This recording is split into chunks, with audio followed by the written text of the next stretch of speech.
Boa noite a todos. Nós gostaríamos de agradecer a direção desta casa, os trabalhadores, pela oportunidade, principalmente pela confiança em nos permitir trazer aqui um pouco da nossa reflexão. Sempre uma alegria estar aqui nesta casa espírita, onde nós encontramos amigos que nos acolheram sempre nos acolhem, vêm nos acolhendo, né?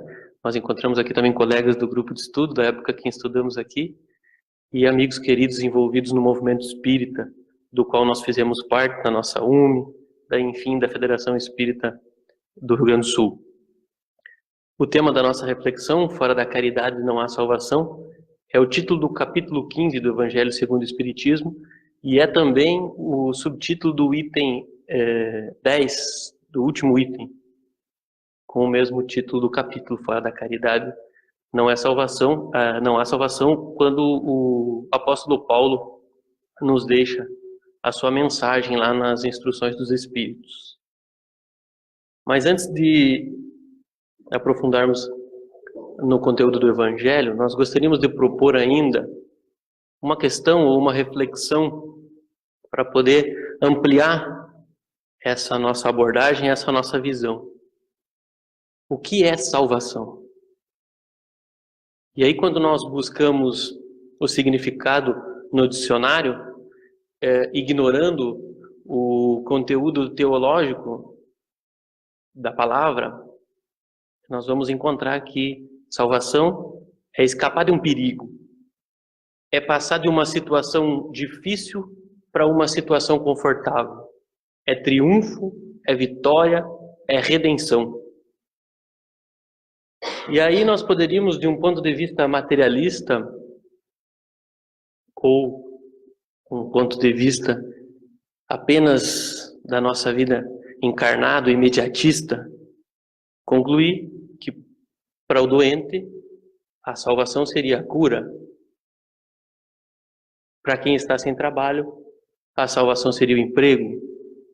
Para quem enfrenta a seca, a salvação seria a chuva. No nosso dia a dia, é comum nós nos encontrarmos em alguma situação de desconforto, de dificuldade, de tormento, de dor, que nos leva a pensar em algo ou em alguém que pudesse nos salvar daquela situação, nos tirar daquela condição, ou pelo menos nos auxiliar a sair desta condição. Vários filósofos, psicólogos, pesquisadores espíritas e não espíritas vão afirmar algo que nós podemos comprovar desde que nos proponhamos a uma reflexão íntima, sincera, profunda. E o que eles dizem é: a maioria de nós gostaria que alguém resolvesse os nossos problemas, que de alguma maneira a nossa dor, a nossa dificuldade desaparecesse, que algo ou alguém nos salvasse.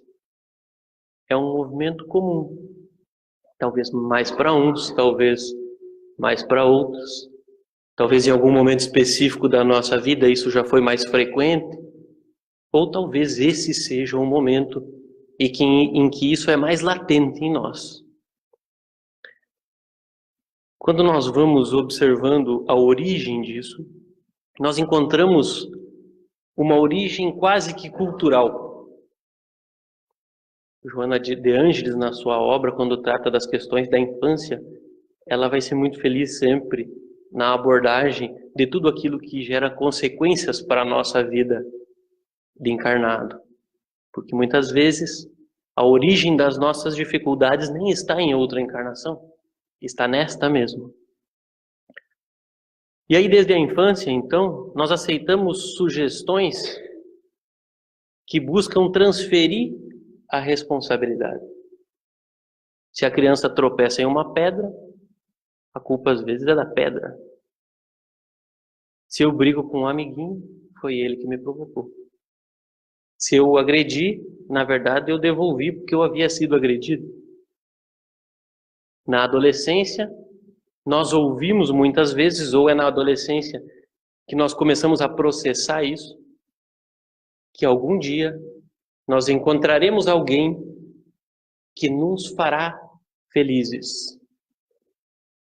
Como se a felicidade fosse algo que estivesse, ou as possibilidades da felicidade, fosse algo que estivesse fora de mim.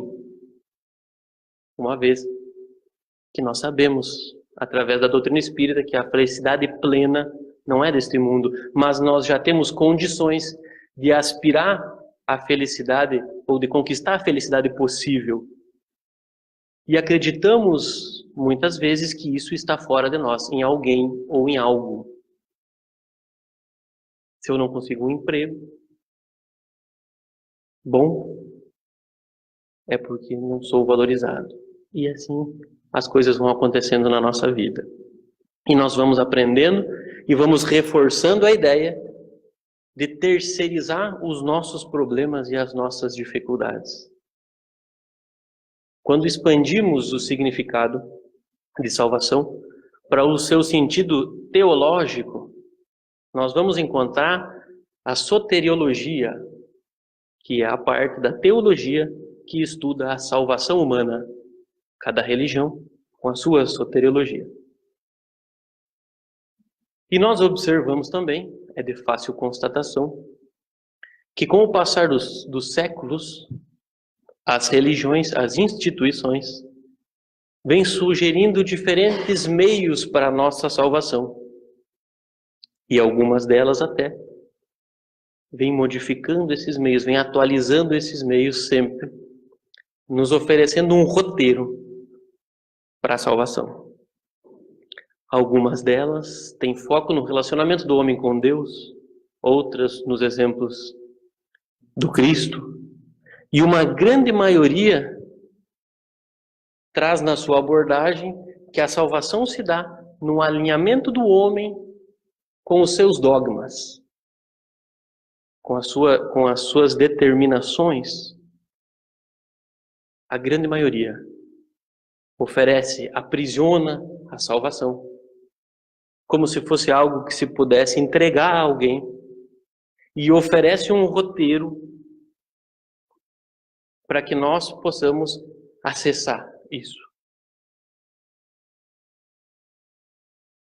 Nós vamos trazer aqui um exemplo da Igreja Católica, mas porque temos afinidade com a religião, é a religião da qual nós temos origem, da maioria de nós talvez que chega ao Espiritismo, mas poderíamos pesquisar em qualquer outra religião.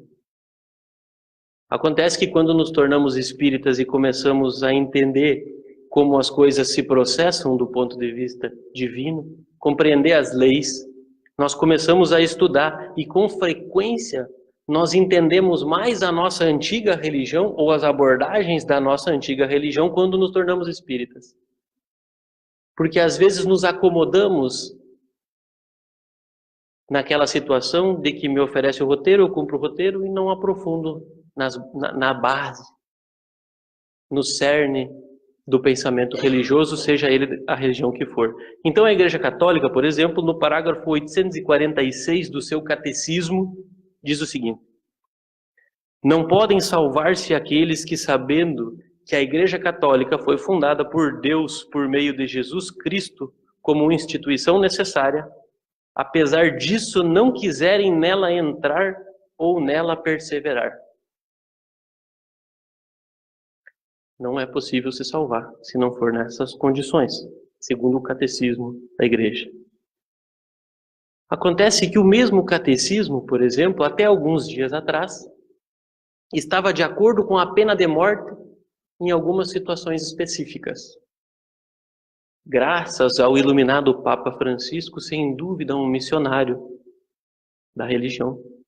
Esse parágrafo foi alterado e agora passa a considerar esse ato como inadmissível. O mesmo catecismo, que aceitava em algumas condições, passa agora a considerar inadmissível. Quando eu li essa notícia, que me encheu de alegria, por sinal, porque é característico, identifica que realmente os tempos são chegados e que nada vai prevalecer se não evoluir, e é normal que aconteça também com as outras religiões. Mas, quando li essa notícia, lembrava da questão 616 do Livro dos Espíritos. Não lembrava do número da questão, tive que pesquisar, Pablo. Embora eu estou seguindo o roteiro, deixei a barba crescer para ver se eu pego o talento do Garay, né? Que tu me garantiu estava na barba. Não está funcionando. Mas eu lembrava que tinha uma questão que falava sobre isso e fui lá buscar. E aí nessa questão 616, Kardec pergunta: será possível que Deus, em certa época, haja prescrito aos homens o que noutra época lhes proibiu? E os Espíritos dizem: Deus não se engana. Os homens é que são obrigados a modificar suas leis por imperfeitas. As de Deus, estas são perfeitas. A harmonia que reina no universo material, como no universo moral, se funda em leis estabelecidas por Deus desde toda a eternidade. Os Espíritos nos dizem, e o nosso bom senso pode estar de acordo, a nossa fé raciocinada pode aceitar, que leis que se modificam são leis humanas. As de Deus não mudam. Deus não fez leis para uma época e outras leis para outra época não. Então é muito simples nós observarmos que tudo que é do homem vem se atualizando, vem tomando nova forma, que está sempre de acordo com o nível evolutivo que nós alcançamos. Por vezes, algo ou alguém pretende atrapalhar um pouco esta situação, como foi no caso há poucos dias, ou ainda está em trâmite, melhor dizendo, nas questões da legalização do aborto, da descriminalização do aborto. A nossa lei está alinhada com a lei divina quando considera crime o aborto, e há uma tentativa em se modificar esta situação. Leis humanas que nem sempre buscam evoluir no sentido correto. A nossa reflexão, como já dissemos, não pretende ofender a fé nem a crença de nenhum irmão. Não é esse o nosso objetivo.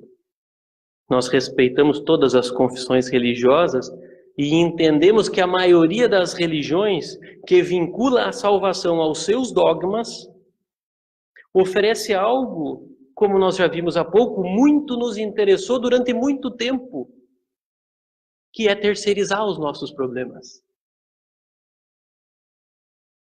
Não raro nós passamos muito tempo da nossa vida satisfeitos com essa parceria. Eu cumpro o roteiro proposto pela minha religião e ela me salva. E o posicionamento das religiões, a exemplo da que nós trouxemos, é: fora da igreja não há salvação. Então a igreja me orienta, eu sigo as orientações e estou salvo. Só existe produto quando existe demanda. Isso nos agradou durante muito tempo. Talvez, por estarmos agora dentro da casa espírita, buscando algo diferente, ou dando continuidade para algo que nós já iniciamos há algum tempo, são outras as ferramentas que nós estamos buscando. Quando as consciências encarnadas nesse mundo alcançam as condições de compreender a vida depois da vida, Deus providencia os recursos necessários para nos auxiliar nesse momento. E em 1857, na França, Allan Kardec publica a primeira edição do Livro dos Espíritos, que traz questões como essa que nós acabamos de ler, a respeito da lei divina. Em 1861, o Livro dos Médiuns. Em 1864, o Evangelho segundo o Espiritismo. E nesta obra, no Evangelho segundo o Espiritismo, é onde nós vamos encontrar sentido e aplicação prática para as passagens do Evangelho. Para aquilo que foi dito por parábolas. Para sentido a partir de agora, quando eu tenho nas mãos algo que a minha razão pode aceitar. O Espiritismo não vem dizer fora do Espiritismo não há salvação. Pelo contrário, a doutrina espírita vem libertar, vem devolver o roteiro para a salvação para aquele que viveu para nos salvar.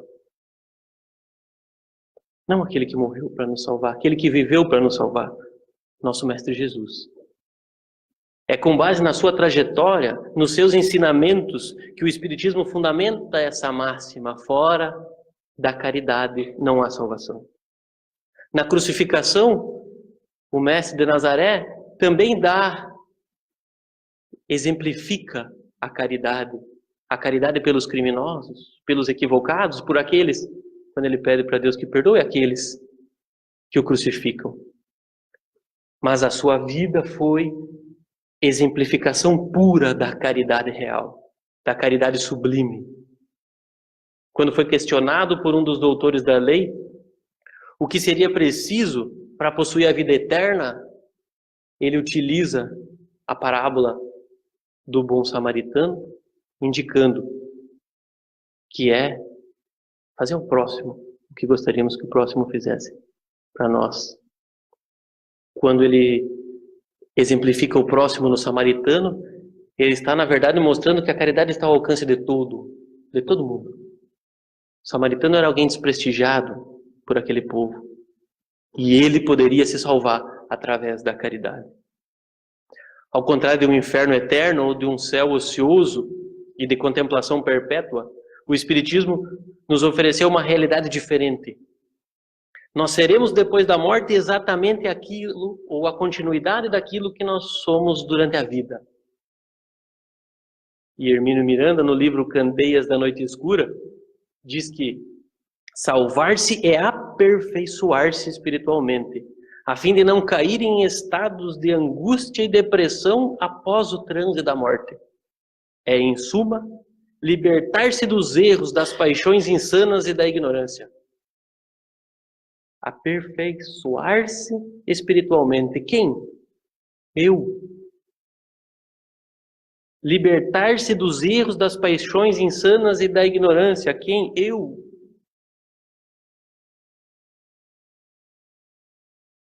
E Haroldo Dutra Dias vai dizer o seguinte, em uma de suas palestras. Utiliza um exemplo, na verdade, fantástico. Quando nós entramos para uma viagem de avião, antes da decolagem, nós ouvimos uma orientação que é mais ou menos assim: em caso de despressurização, máscaras de oxigênio cairão.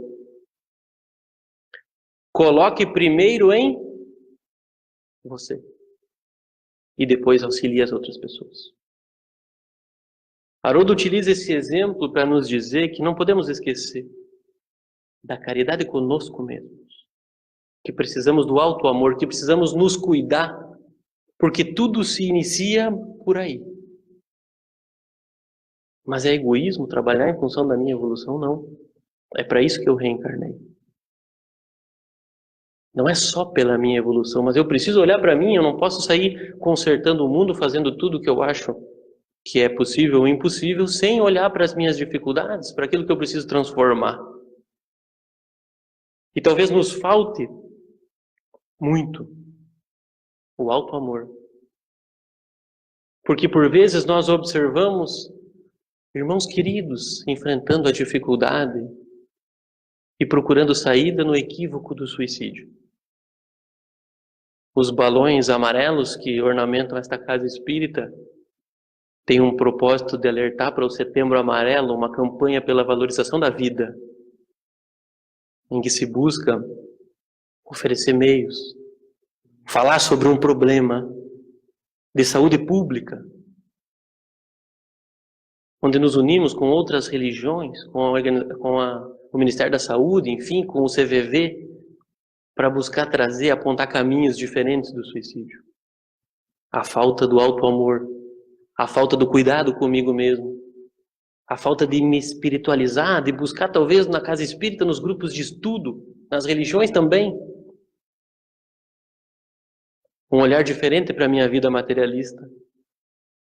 Eu posso, na ausência de tudo isso, ser seduzido pelo olhar de que tudo acaba quando acaba o corpo físico.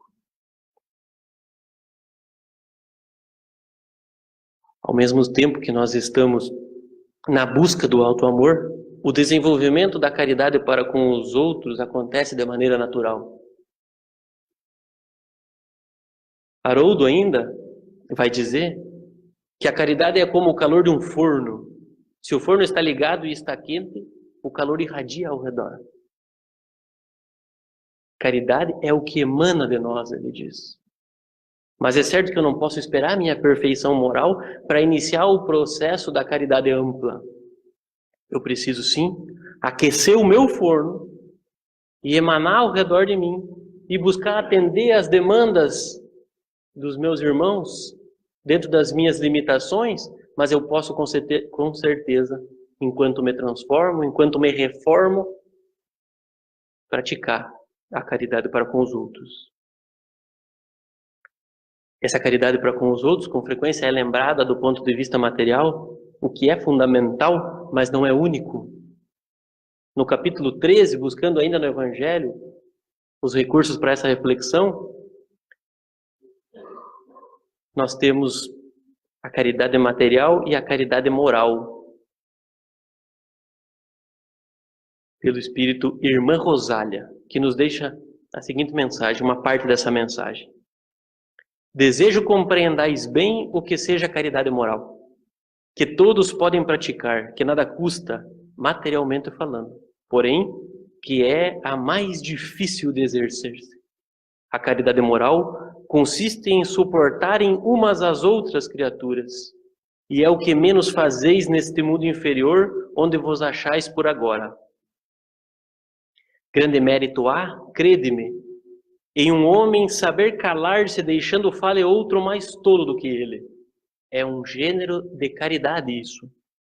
Saber ser surdo quando uma palavra zombeteira se escapa de uma boca habituada a escarnecer. Não ver o sorriso de desdém com que vos recebem pessoas que muitas vezes erradamente se supõem acima de vós, quando na vida espírita, a única real, estão não raro muito abaixo. Constitui merecimento não do ponto de vista da humildade, mas do da caridade, porquanto não dar atenção ao mau proceder de outrem é caridade moral. E aí nós vamos entendendo o quanto esse leque abre e quantas possibilidades reais se apresentam diariamente. Instrumentos para a nossa transformação e principalmente instrumentos de auxílio para os nossos irmãos. Na questão 886 do Livro dos Espíritos, Kardec pergunta: qual o verdadeiro sentido da palavra caridade e como a entendia Jesus? E eles respondem: benevolência para com todos, indulgência para as imperfeições dos outros e perdão das ofensas. Bondade, empatia, tolerância, paciência, perdão são a caridade moral proposta pelo Espiritismo e embasadas na doutrina de Jesus. Esse é o convite. Este é o roteiro para a salvação. Na questão 893, ainda no Livro dos Espíritos, qual a mais meritória de todas as virtudes? Todas as virtudes têm o seu mérito, porque todas são sinais de progresso no caminho do bem. Existe virtude sempre que há resistência voluntária à prática das más tendências. Mas a sublimidade da virtude consiste no sacrifício do interesse pessoal pelo bem do próximo, sem segundas intenções. A mais meritória das virtudes é aquela que tem por base a mais desinteressada caridade. As obras da codificação vão nos dizer em muitos momentos que a caridade é o roteiro para a salvação. O apóstolo Paulo, ainda no item que nós nos referimos no início, nos diz o seguinte: submetei todas as vossas ações ao governo da caridade, e a consciência vos responderá. Não só ela evitará que pratiqueis o mal, como também fará que pratiqueis o bem, porquanto uma virtude negativa não basta, é necessário uma virtude ativa. Para fazer-se o bem, mister sempre se torna a ação da vontade. Para se não praticar o mal, basta, a mais das vezes, a inércia e a despreocupação. Não fazer nada. E aí, quando nós recorremos à terceira parte do Livro dos Espíritos, nós vamos encontrar sobre o bem e o mal. Que o mal é a ausência do bem. E quando eu não faço o bem, eu estou fazendo o mal.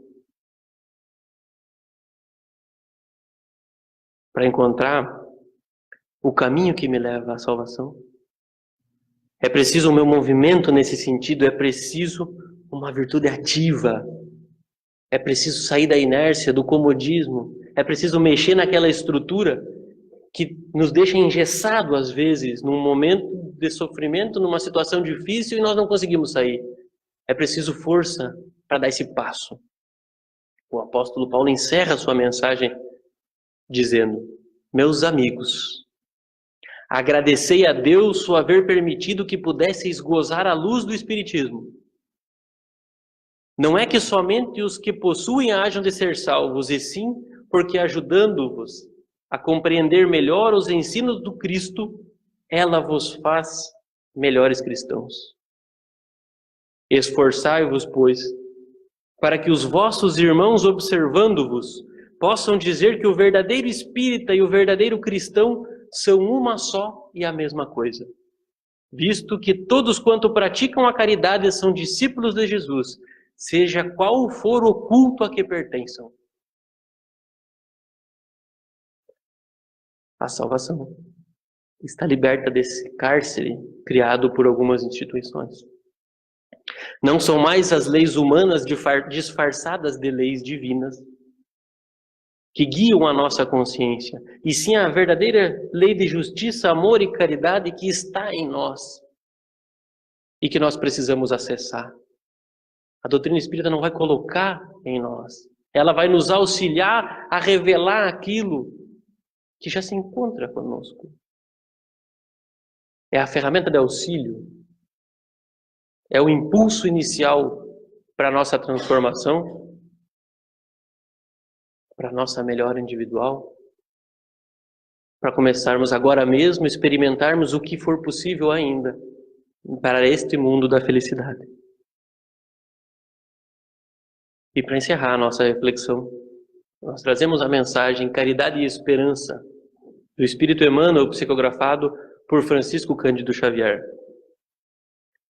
Lembra-te da esperança para que a tua caridade não se faça incompleta.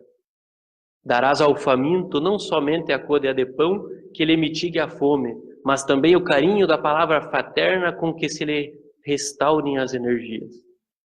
Não apenas entregarás ao companheiro abandonado à intempérie a peça que te sobra ao vestuário opulento, mas agasalho-ás em teu sorriso espontâneo, a fim de que se reerga e prossiga adiante, revigorado e tranquilo. Não olvideis a paciência divina com que somos tolerados a cada hora, qual acontece ao campo da natureza, em que o sol 1000 vezes injuriado pela treva, 1000 vezes responde com a bênção da luz. Dentro de nossa vida, assinalamos a caridade infinita de Deus, refazendo-nos a oportunidade de servir e aprender, resgatar e sublimar todos os dias. Não te faças palmatória dos próprios irmãos, aos quais deves a compreensão e a bondade de que recebestes as mais elevadas cotas do céu, na forma de auxílio e misericórdia, em todos os instantes da experiência. Não profiras maldição nem espalhes o tóxico da crítica, no obscuro caminho em que jornadeiam amigos menos ditosos, ainda incapazes de libertarem a si mesmos das algemas da ignorância. Recorda que Jesus nos chamou à senda terrestre para auxiliar e salvar, onde muitos já desertaram da confiança no eterno bem. Seja onde for e com quem for, atende à esperança para que o mundo conquiste a vitória a que se destina. Aliviar com azedume é alargar a ferida de quem padece, e dar com reprimendas é envolver o socorro em repulsível vinagre de desânimo ou desespero. À maneira de um raio solar que desce à furna cada manhã, restaurando o império da luz, sem reclamação e sem mágoa.